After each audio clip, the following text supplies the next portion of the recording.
My name is Saskia. I've got over a decade of experience in running a small business in the needlecraft industry. I'm obsessed with the healing magic of crafting and the power of community.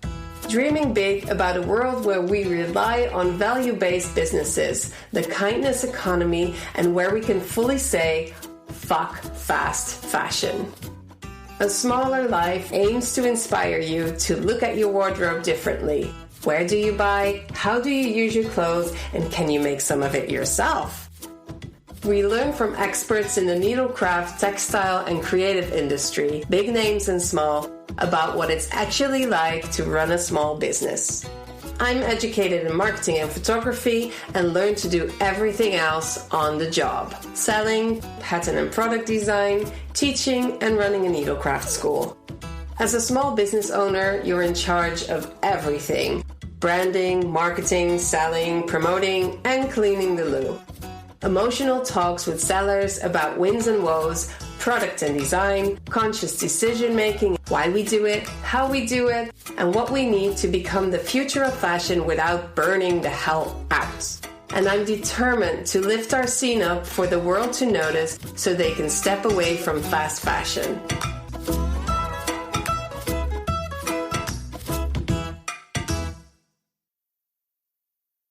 A few weeks ago, Zoe invited me to help her out with her yarn choice for a new project she started.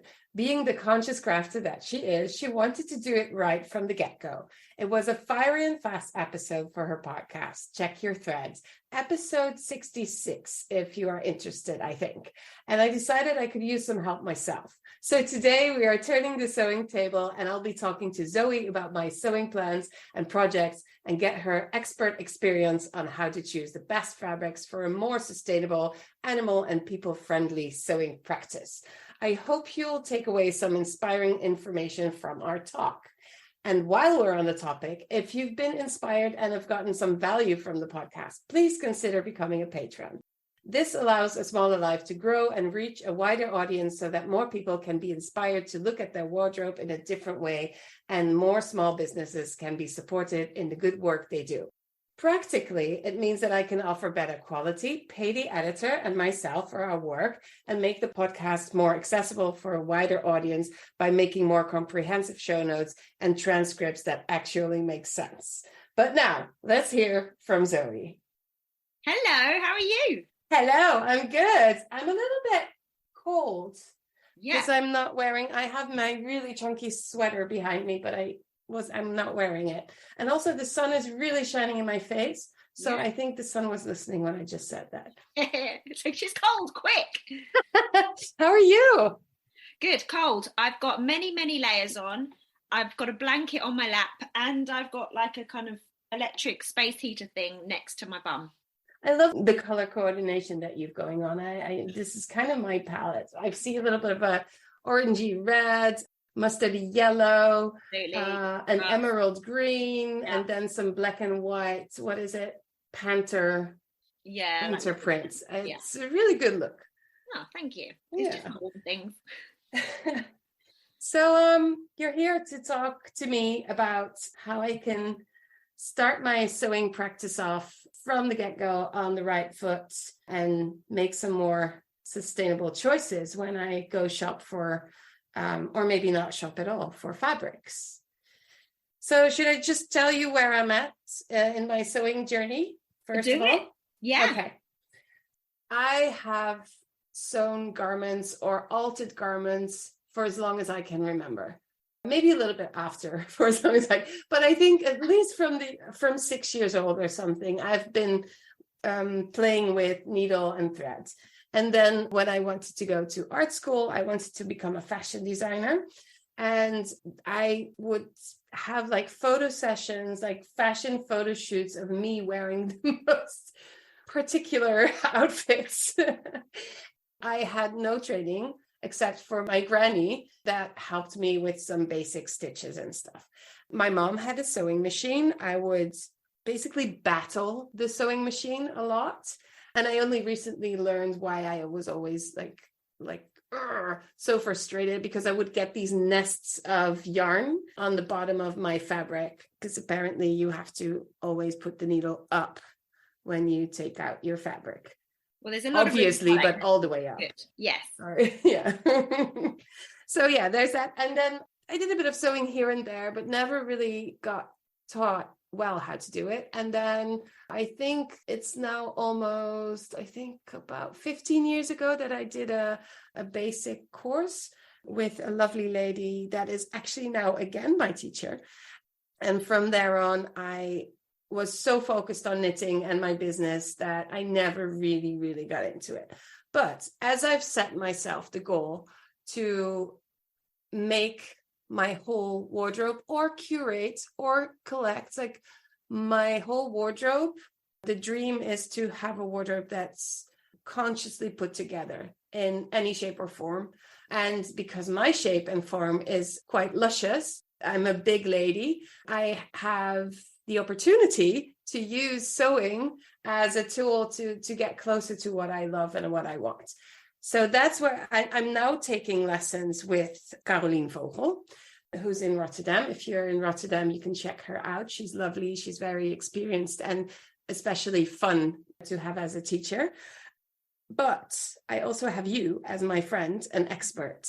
And I wanted to know more about the sustainability side of things. What I did was within the online community that I host, we did something that's called a closet cleanup. Mm-hmm. So we took out all of our clothes, had a good look at them. I put them all on my body. I made a little video. Not everybody did that. I'm really serious when it comes to these things. I put them all on my body. I figured out what kind of shapes I liked on me. I let things go. I said thank you, KonMari style, to them. And I looked at all the things that still sparkle joy and all of that. Then I actually made an episode about this, but I don't know which one right now. I'll link in the show notes. Yeah, no, it was great. I loved it. You did? Oh, cool. Awesome. And then I kind of made this notebook that describes the whole step-by-step thing. So I'll probably do something with that in the future. I know that I don't go to a lot of parties, so I don't need a lot of party clothes. I need comfortable clothes that make me feel good, that look good on me, and also that fit my style. Because even though that I work from home, I do get out in the world sometimes.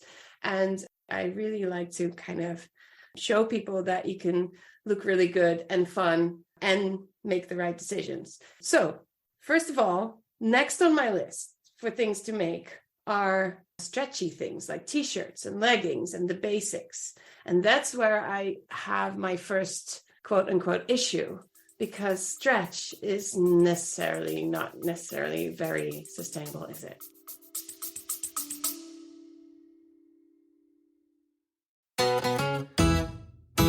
Hello, friends. I just want to say something to you quickly. So if you're liking the podcast, if you're liking what I'm talking about, consider joining the mailing list. I have bi-weekly updates on the podcast and or business insights and tips. The occasional exercise to get you ahead. If you want to actually talk to other business owners about the things that I talk about here on the podcast, why not become a Yavol community member for as little as €8.50 a month? That's like buying me coffee and a croissant. But don't do it for me though. Do it for yourself, because I promise that you will get something out of it, either the emails and or the community. So you can either go to the show notes or sign up through yavol.myflowdesk.com/pattern shift. I hope you'll join us.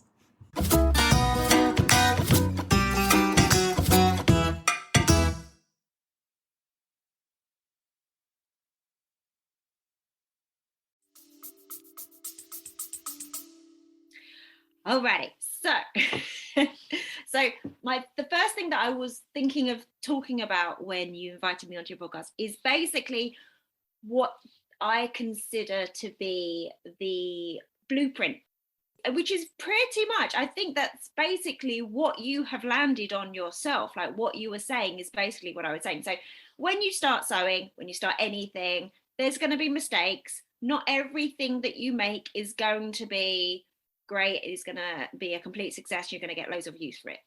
Bear that in mind. That is a given. That's fine. You have to make mistakes. You have to learn from them. very often, if you make a garment that doesn't quite work in some way, it's very often that you can either reuse the fabric somewhat or change it up in some way to get more use from it. And you can learn, and that is very, very valuable. So, but that's, having said that, that doesn't mean to say we can't, from the very, very beginning, try to have the aim of creating long-lasting, successful garments. So I bang on about this all the time in my podcast, but for me, I believe that we should be striving to make garments that fit our personal style, as you said, fit our body, as you've said, and fit our lifestyle, as you also said. So let's start with the first one. So personal style.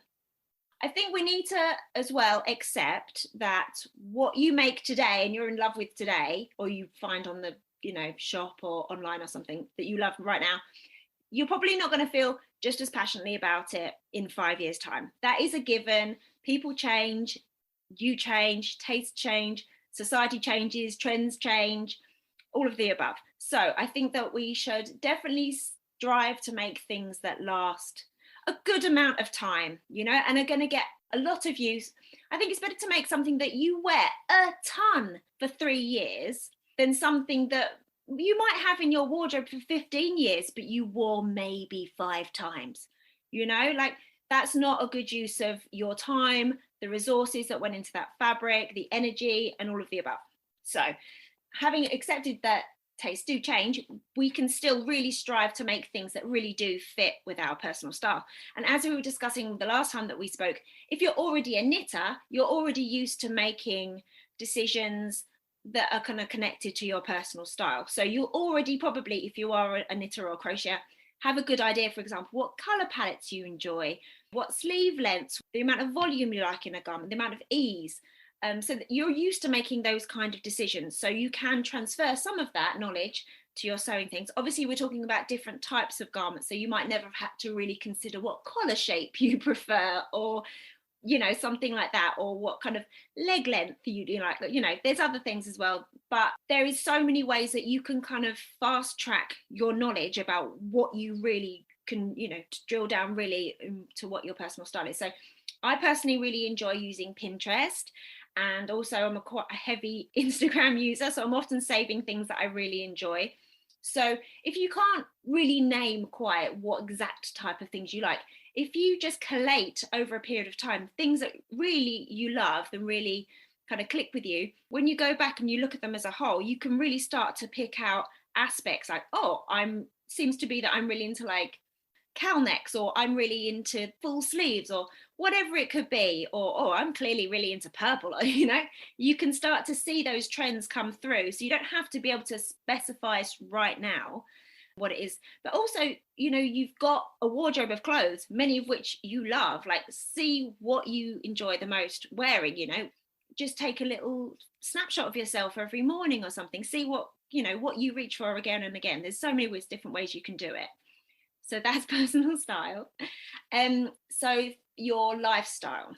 So exactly. There's no point making something that is going to sit in your wardrobe for ages, because you just don't have the ability to wear it very much. So you really do need to factor in, do you work from home? Do you work outside? Do you go to fancy restaurants or go to parties? Do you have a kid? Do you have a baby? Are you on your knees a lot? Do you garden? You really need to factor those things in. And it's not saying that necessarily you can't make things that fulfill those other functions, but I think generally you don't want to make too many. Like, I'm not really a dress wearer. I've got one dress that I made about last year, and I wear it quite a lot of times. I don't really need another because I just don't really enjoy wearing dresses. So I've got one, that's fine. I'm going to turn my attention to things that I do wear all the time, like dungarees and jeans and cardigans and things like that.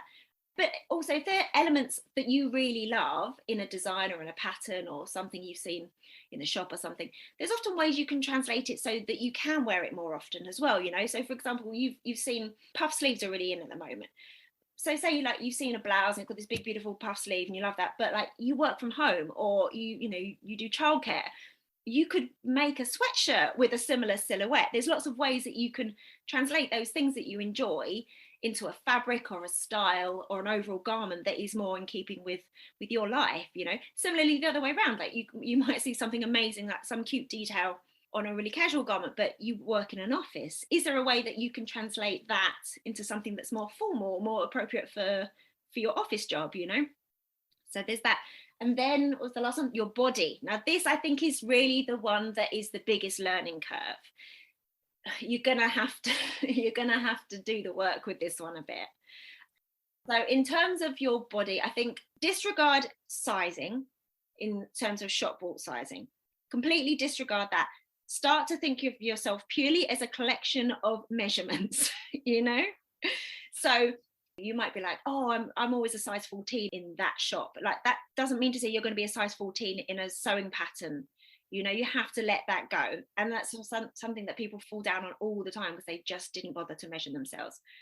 And you kind of got to let go of the relationship that you might have with certain numbers. And you think like, oh, if it turns out you were an 18 in this sewing pattern, that's okay, because that's just a number. It's just a number. Absolutely. And it's not like, oh, you know, I've had this all the time, people making garments that are just way too small because they know I'm always this. And it's like, let go of that. It doesn't matter. And do you want something that looks good on you because it has a good fit? Or do you want the number in your head to be right? Absolutely. And it is completely irrelevant when it comes to sewing, because every sewing pattern company has their own block, their own standard measurings, their own kind of sample size, their own set of proportions that they work to. And some of those are going to really work for your body, but some of them, they're not going to work so well for your body, and you're going to have to do a bit of work to make it fit. Generally across the board, they are fairly consistent, but you will find that there are some variations, and that is fine.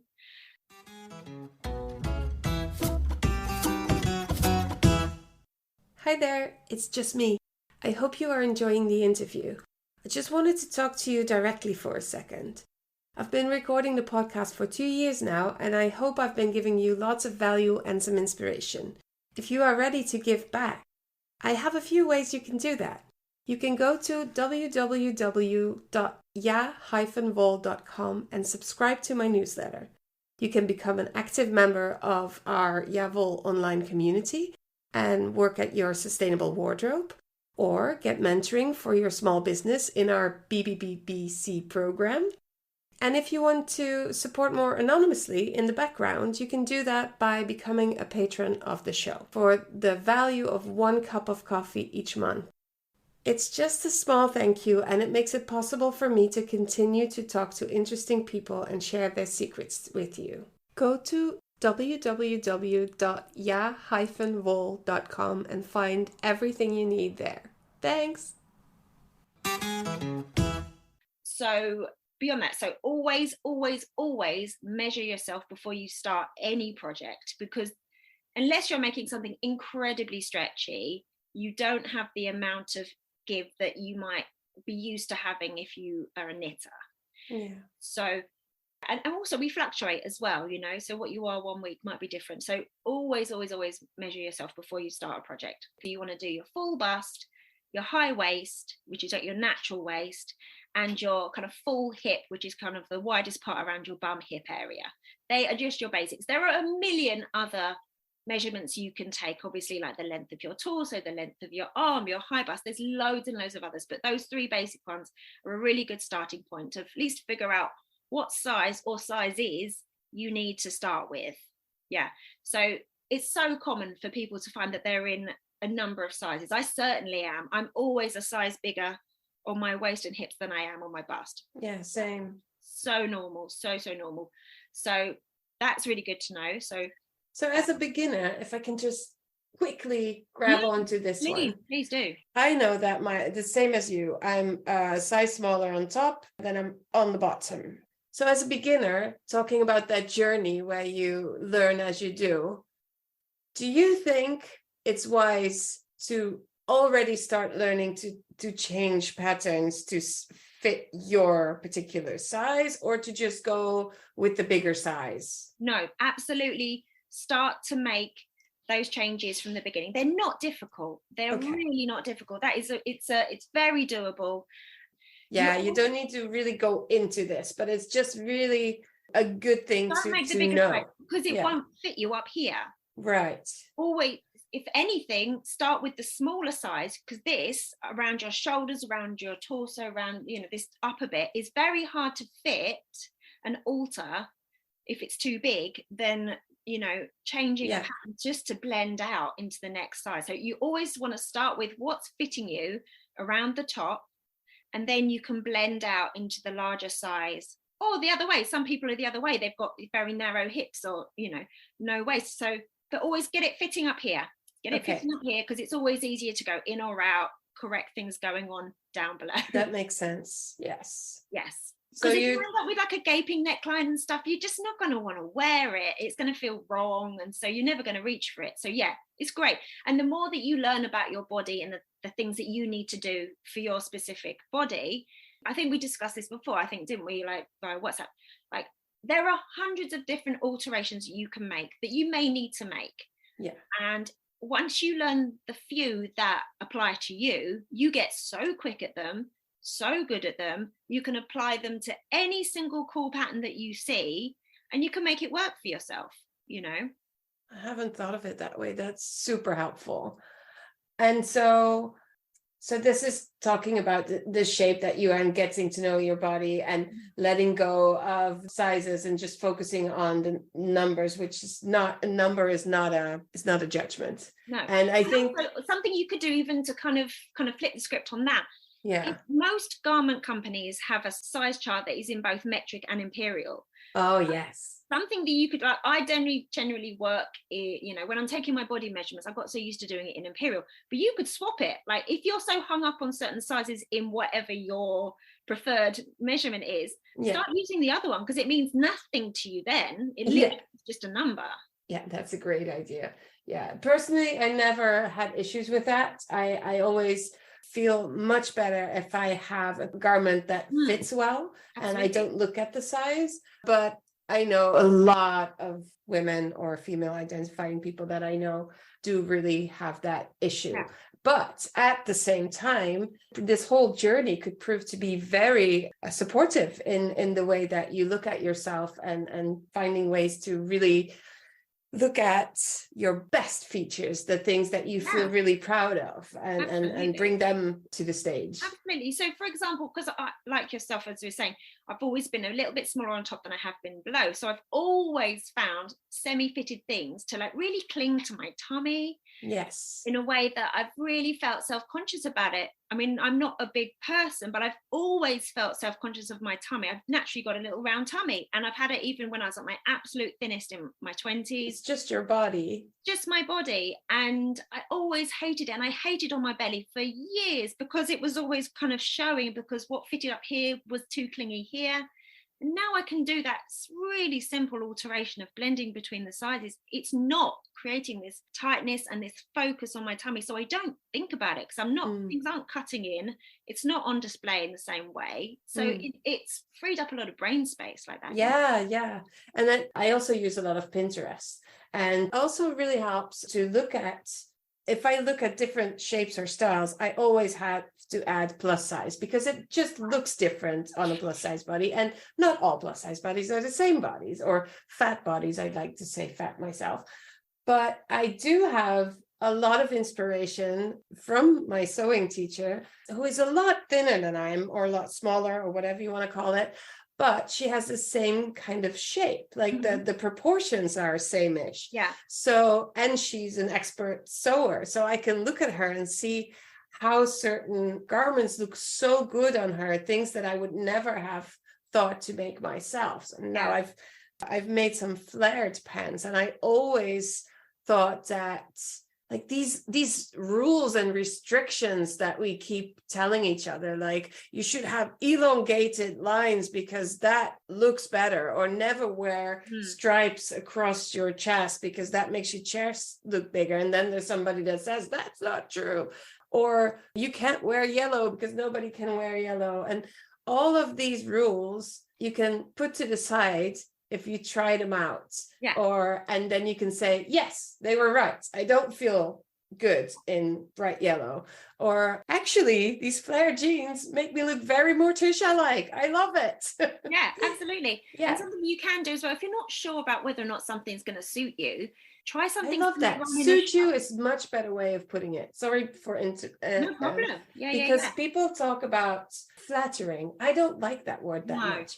no. Suit you is so much better. I'm going to write it down and use this one from now on. And Okay, it's go so on. subjective as well. Yes, absolutely. I hate that. Yeah, flattering. What people deem flattering. That sounds like it's it's like a rule. It's external. It's not Yeah, about like how you feel.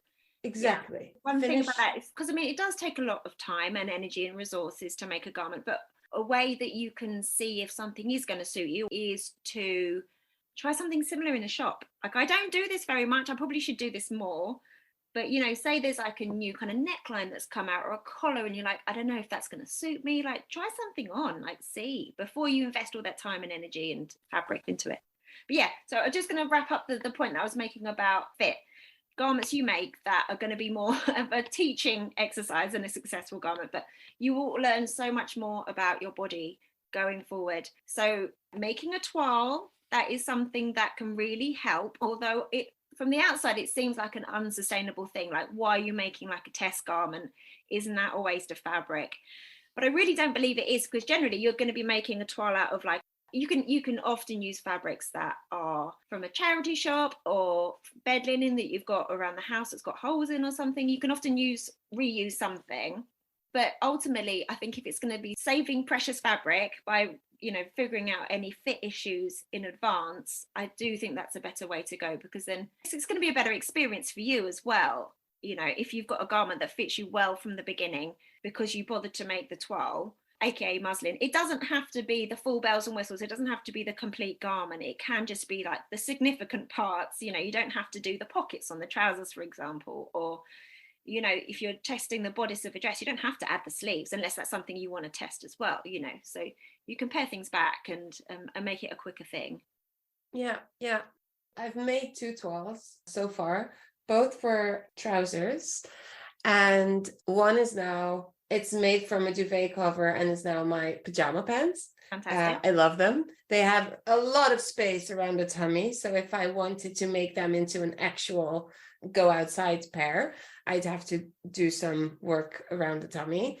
And then a neighbor gave me a bunch of fabric that she didn't use, and I used that for another pair.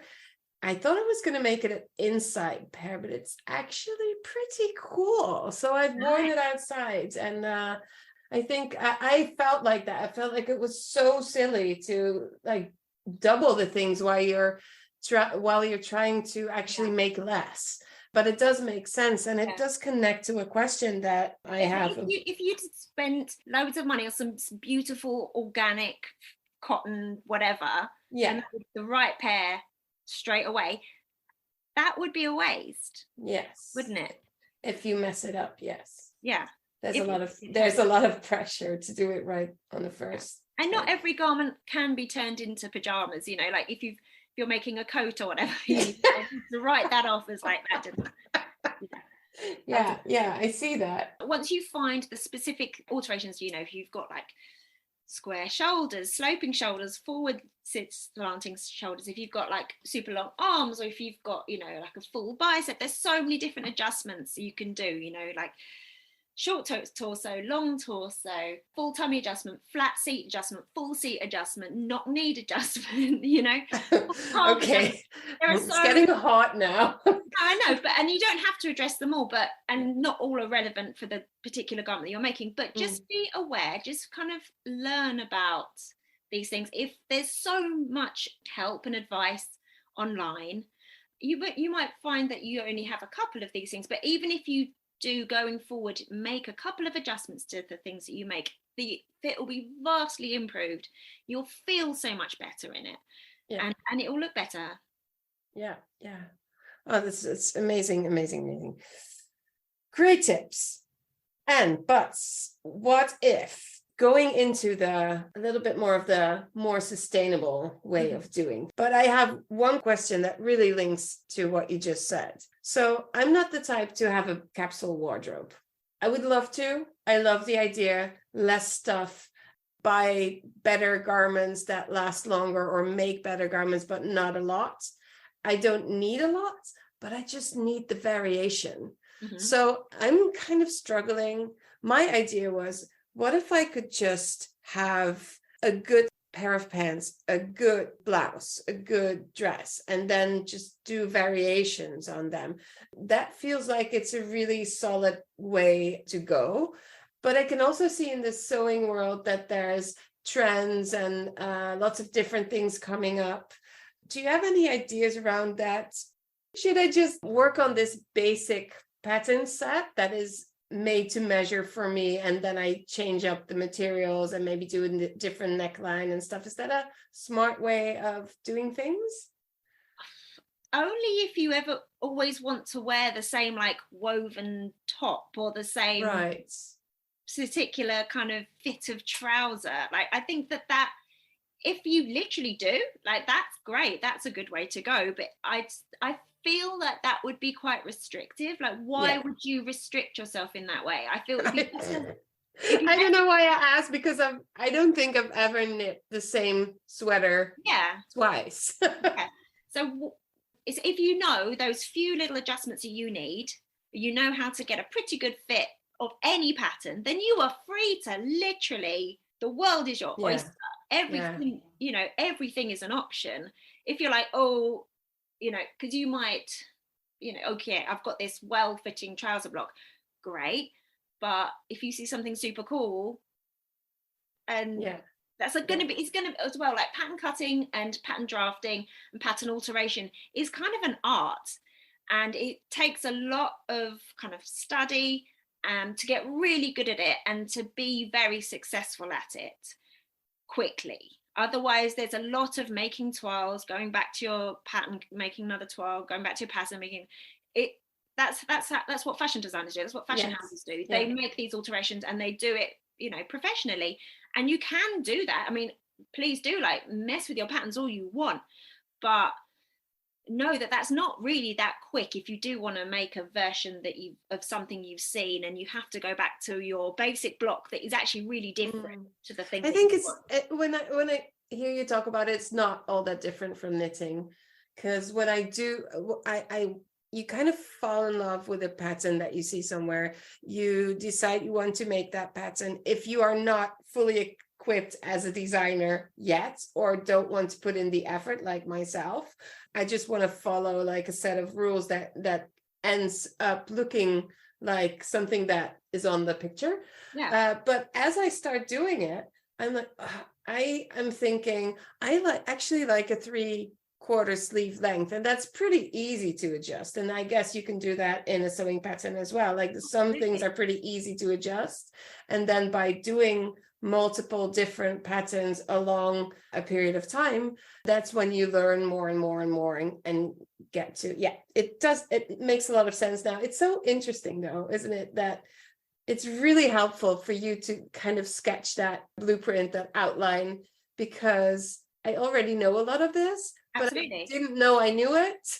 Yeah. And also now at the same time, I know that I don't know that much yet, but that's okay. Absolutely. It's a journey. Yes. Yeah, it's a journey. Right. Talking about the fabrics, can we start with the stretchy stuff? Because I do want to make my own leggings and my own t-shirts, and I know that stretch and elastic things are not so sustainable. So this comes back to like my whole basic point of like the most sustainable garment or the most sustainable fabric is the one that really suits the project that you're working on, and you wear a ton.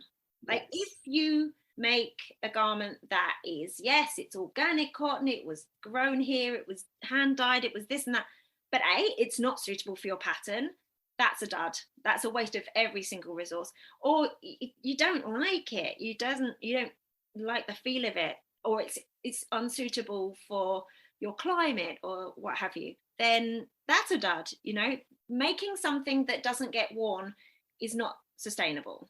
Right. There's just no way. No matter how it came to be, you know, the materials came to be.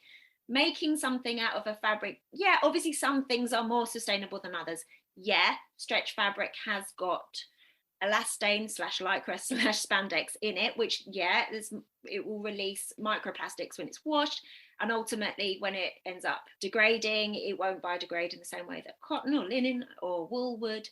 But if you're going to wear it a ton and you're going to care for it and it's suitable for what you need, then just accept that, just accept it. And yeah, like you could make a pair of jeans that are 100% cotton, but if the style you really want and that you feel suits you is like a more kind of tighter fitting skinny style, that 100% cotton's not going to work, and it's going to feel awful, and they're going to sit there unworn. Whereas if you did get some that had maybe like 3% elastane and it gives you that wearing ease and you want to wear them all the time, that's got to be better, surely. Yeah, definitely. But is there a way, because usually it's 5%, but the percentage can be more or less, and that's something you can choose. Yeah, I mean, you can get stretch denim that is like 5%, or you can get denim it's called wearing ease, and it's like a smaller percentage. Yeah. And surely some fabrics are more stretchy than others, just from the way they're woven or knit. Not so much. So stretch comes in two forms. There is fiber stretch, so things like spandex, elastane, what have you, and there is mechanical stretch, and that is whether or not it's been woven or knitted. Generally, there's not so much variation in the knitted fabric production. There is some, obviously, but the main categories are fairly limited. So you've got like single jersey, which is, if you look at it under a microscope, it would look like tiny kind of plain and pearl. Yeah, it's knit. Yeah. And that's what you generally have for like a t-shirt, like a classic t-shirt. You can get double knit, which is thicker. Ponte Roma is a very popular and commonly found fabric in this kind of double knit category. And that is literally it's 2 layers that are knitted together. That's good for kind of more like tunics or like thin cardigans. It's just got a bit more body. Interlock, that's similar. It's just a bit thicker than jersey, works in a similar way. You've got sweatshirt fabric, also known as sweatshirt fleece. You've got French terry or loopback terry, which is very similar to sweatshirt fleece on the outside, but on the back, instead of it being brushed, it's little loops, but they behave in a very similar way. And they're like towels. Yeah, they're virtually interchangeable in terms of what projects you would use them for. I think they're the main categories, really. And I just think finding a suitable fabric for the thing that you're making sure it's the right thickness, making sure it's got the right amount of stretch. Certain sewing patterns that really require a lot of stretch, they will indicate how much percentage stretch you need. Okay. So, for example, a close fitting, perhaps like the t-shirt that you're wearing now. Yes. It might say in the pattern instructions, choose a fabric that has 50% horizontal stretch. So that would be what you would do is you would find your fabric, either it's in your stash or it's in the shop or whatever, or it might actually say listed if you're buying something online, or you could always email them and ask them how much percentage stretch does fabric have. So what you do, you take like a 10 it's a bit like a knitting gauge, knitting. You would find a section, not at the edge, that is about 10 centimeters long, and against a ruler you literally stretch it as far as it comfortably goes. And then if it goes as far as 15 centimeters, you know that that's got 50% stretch. Gotcha. The other thing you need to think about in terms of stretch and suitability for a project, as well as like the kind of stretchiness in that way, is whether or not it's 2-way stretch, which is it stretches widthways, or 4-way stretch is that it stretches widthways and lengthways. So if you're creating leggings, you really need to make sure you've got a fabric that stretches both widthways and lengthways, because you won't be able to sit down, and that the lengthway stretch is as much as the widthway stretch. You see what I mean? Because some fabrics, they are kind of technically they're a 4-way stretch. They can stretch in both directions, but they don't stretch as much. So you just need to check. Yeah, makes sense. Yeah. And with leggings, because my thighs chafe, there's always a lot of wear and tear there, and they kind of grow a little, so I can sew them back closed, and I do that 2 or 3 times, but after a while that's gone. Is there any way that with patterns for specifically leggings, there's some sort of an extra, I don't know, gusset or something that makes it more wearable, or a kind of fabric that lasts longer and is as stretchy? Sure. Any ideas? Sure. Yeah, so you really want to look for a really good quality jersey fabric that has got a good weight to it. You don't want to get the really thin stuff. That is a bit more solid. It's still got the stretch. It's got a really good, stretch and recovery, we call it. Not just it stretches and it kind of stays, stretch and recovery. Yes. But I'm sure there must be some sewing patterns that have already that factored in. Otherwise, there's nothing for stopping you from creating, if not a gusset, then almost like a double layer. Double layer, yeah. This t-shirt has a double layer as well in the front for some reason. But probably because it stays in shape better that way. Yeah, the necklace, it'd be as well for forming that neckline without needing a band. There are a couple of pattern companies that specifically create patterns for plus-sized bodies. So there's Cashmerette. I'll send you these links. Yes. And I don't know how you pronounce it. Muna and Broad, Muna and Broad. They have some fantastic patterns. What is really good as well is doing a full bust adjustment is a very common thing that some like plus-sized women and female identified people have to do. So some of those patterns, I think all of the Cashmerette patterns that have a top half anyway, have a couple of bodice versions already. So you can already use the cup size that's most appropriate for you. That's pretty cool. Yeah. Plus they also have, for some of their dresses and I think their jeans and their skirts, they have like an apple shape version and a pear shape version. Ah, nice. Inbuilt. So if you are kind of more apple shaped, you don't have to do a lot of those adjustments already. They're already done for you. They're a couple of really good pattern companies to check out. Awesome. Lots that I've already learned. And how about, because I love wearing jeans, which is a problem. It's not a problem. So Cashmerette have an amazing pair of jeans pattern called the Amy's jeans, AMES. That would be potentially a good place to start. And how about fabric? Because that's where I feel it's the problem. It's the least sustainable option in terms of fabric. You can sometimes get denim that has got a bit of stretch in it, but it's also made of recycled cotton fibers. So there are some ways that you can kind of factor in a slightly more sustainable. Because like if you're choosing a fabric that has the same behavior and the same weight as another fabric, that they'll be interchangeable, so it might be a jeans pattern for 100% cotton denim, but if you've got 100% cotton twill but it behaves in the same way, it's the same weight, that's interchangeable, denim as such. And for gathering sustainable fabric, so the big points that we've made so far is the right pattern with the right fabric, so you wear it a long time. If it is what you need, and if you wear it a long time, don't get hung up about the quote unquote details, because you will be wearing it a lot. But what if I wanted to buy sustainable fabric? Because for me, I don't mind investing, because the cost per wear, I feel like it's a good thing to invest there. Okay, so first of all, there is no such thing as sustainable fabric. Right, more sustainable fabric. Yes. Anything that is like virgin, anything that has been freshly manufactured is not sustainable. No. The thing is about fabric, there are so many factors that goes into its, like the fiber growth, harvesting, manufacture, processing, dyeing, carding, weaving, finishing, to its transportation, to its whether or not it'll biodegrade, its lifespan. There are so many factors involved in that. There is no way that you can pick one fabric or one fiber that ticks every single box in the most sustainable way.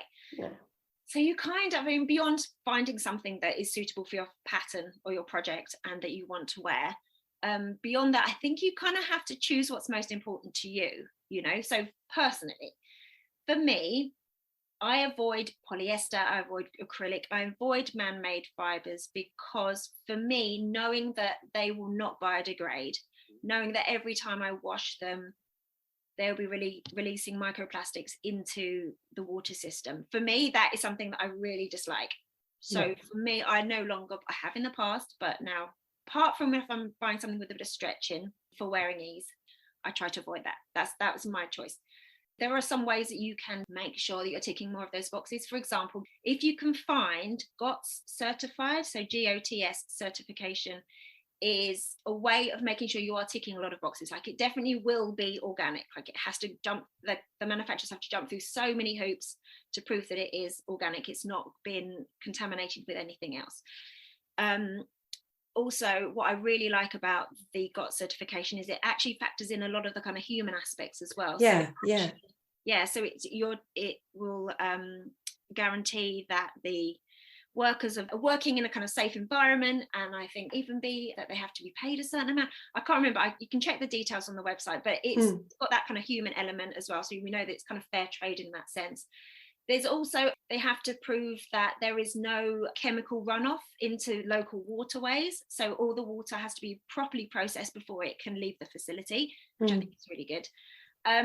So that is one way to make sure that you are ticking a lot of boxes. But still, it's grown in one country, it's probably processed in another country, it's probably died in another country. It might have ticked all these boxes, but it's still traveled around the world many, many times. It's been transported, with fossil fuels back and forth. So this is why I say there's no such thing as sustainable. Right.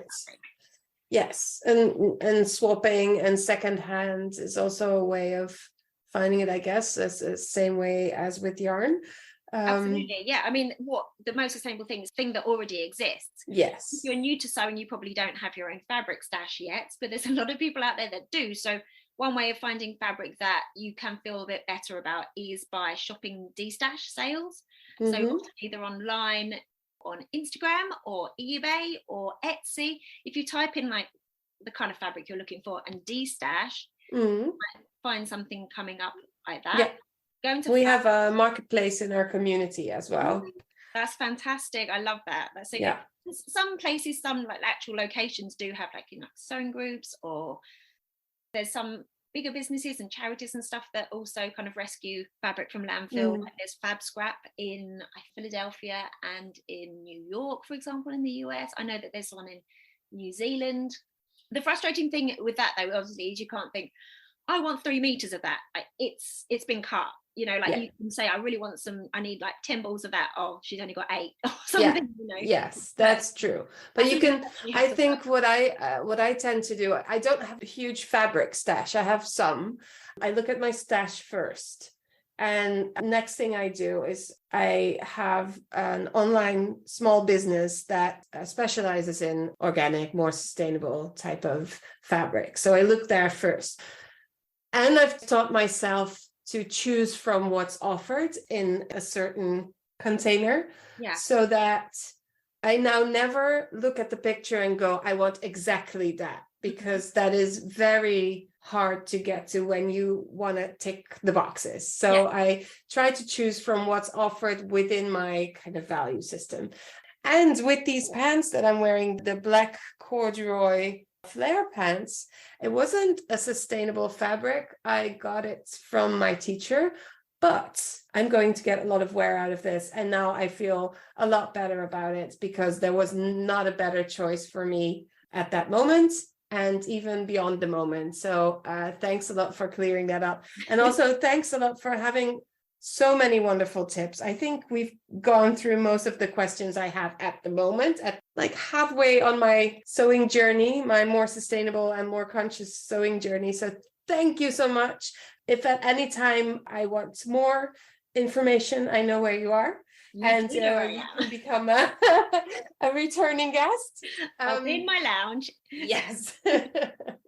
Thanks so much, Zoe. You are so welcome. It's been really fun. Thank you for having me. So that was super helpful. I think I was on the right track, but it's always amazing to know that you are.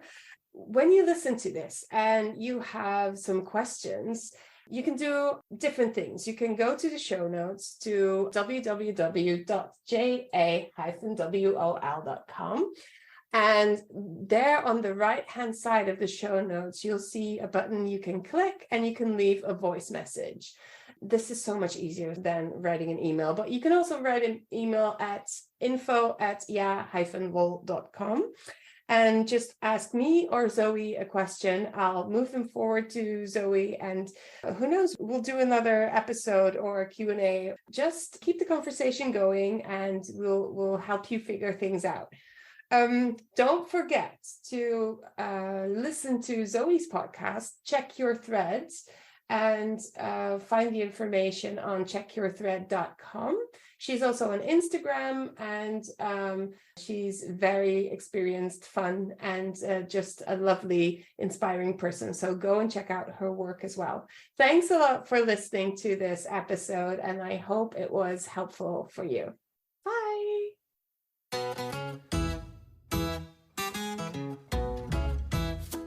A Smaller Life is Jawohl's completely free way for makers and sellers to learn how to be part of a healthier take on clothes and fashion. Jawohl offers an online community where they can connect and inspire each other, monthly topics with challenges for makers, and coaching and support for sellers. We will move the needle. For more information, go to ja-wol.com. Jawohl!